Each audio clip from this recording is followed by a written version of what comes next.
Hi everyone, Dave from Geekanoids here, and just yesterday Samsung announced a slew of new products at IFA 2012, and in this video I'm going to cover off my favourite picks.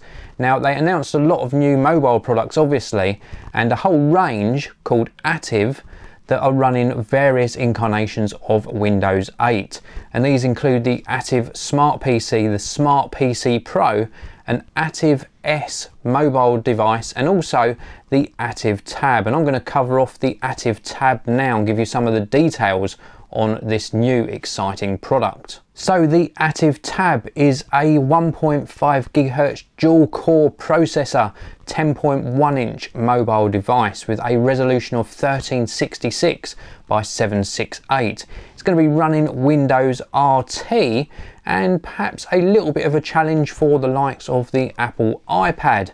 For those of you who want to jump on the Windows 8 bandwagon, this is definitely one to take a look at. It's got lots of fantastic features, including a 5 megapixel autofocus rear camera and also a 1.9 megapixel front-facing camera for things like video conferencing. It supports all the normal things that you would expect, including GPS, Wi-Fi, Bluetooth, etc. And it comes in two different varieties, either a 32GB capacity or 64GB capacity model with 2GB of RAM. And both of these models support micro SD cards, so you can expand that memory by up to an additional 64GB. Now, when it comes to Windows 8, I'm yet to really build up my excitement on these devices, but I certainly will be covering them in future videos on the Geekanoids channel. Next up is the Samsung Galaxy Note 2. Now, I didn't really get into the whole Samsung Galaxy Note thing, although it is a fantastic device. I do still have one in the studio, but the Samsung Galaxy Note 2 does really excite me. They've done a lot of enhancements. One thing does seem to have been downgraded a little bit, and that is, although the screen size has gone up to 5.5 inches, the actual resolution has dropped slightly from 1280 by 800 to a new 1280 by 720 resolution. So not a massive drop, and it sort of fits into the whole scheme of things when you're looking at playing back HD video. Now, this new device with that 5.5 inch screen also brings with it a 1.6 GHz quad core processor. It's running the latest version of Android 4.1 Jelly Bean, and it's got an 8 megapixel rear facing camera, 1.9 megapixel front facing camera, and a new enhanced S Pen. So this S Pen looks really fantastic and allows you to interact with the device on a whole new level.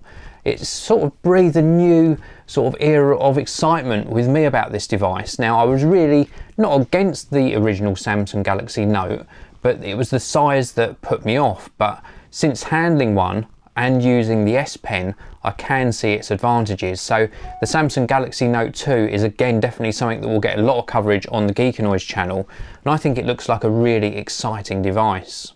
Now, continuing with their Galaxy announcement, Samsung also announced a really exciting product. We all knew this was going to happen eventually. In fact, in one of my videos a few months back, I said it would be a great idea for a manufacturer to marry up a digital camera with a mobile phone interface. Well, the Samsung Galaxy camera has been announced, 16.3 megapixels, an f2.8 23mm wide-angle lens with a 21 times super zoom, and the big excitement on this, 1.4 GHz quad-core processor, touchscreen on the back, and it's running Android 4.1 Jelly Bean. How cool is that? Now, what this means is that you are going to be able to download apps to your camera to enhance the creativity and the features that it offers. Very, very exciting stuff. And again, I'm not sure how this one's going to play out, but it's certainly a move in the right direction for changing digital photography again. And I'm really keen to get my hands on this and just really see how it performs, and if the apps really add to the experience, and if developers get behind this new sort of technology. So there was a lot more that came out of Samsung yesterday, apart from the three products that I've really covered in a little bit more detail in this video. But those were my picks. They were the ones that most excited me, and I'll certainly be interested in covering them in greater detail when I get them in my hands on the Geekanoids channel. So that's it for this video. Thank you very much for watching. Please do give it a thumbs up, and I will see you all in the next one.